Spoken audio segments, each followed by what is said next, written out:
इंस्टाग्रामची viral sari आपल्याकडे पण आलेली आहे.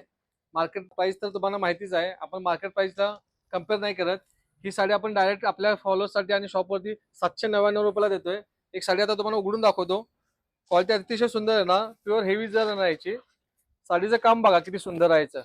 कलर मॅचिंग तर एवढं जबरदस्त बनवलेलं आहे याच्यामध्ये की तुम्हाला कुठली घेऊन कुठली नको असं होणार. पूर्णपणे मीना काम आहे आणि जरीचं पूर्ण ऑल ओव्हर डिझाईन येणार. कलर पण सगळे क्रॉस कलर येणार. नाजूक जरीची बॉर्डर येणार याची. मस्त पॅटर्न आहे आणि ट्रेंडिंग करलेला पॅटर्न आहे हा सध्या तर. ब्लाऊज पण बघू शकता तुम्ही, अतिशय सुंदर ब्लाऊज आहे. हा ब्लाऊज असणार आहे. त्याच्यामध्ये कलर पण दाखवतो तुम्हाला.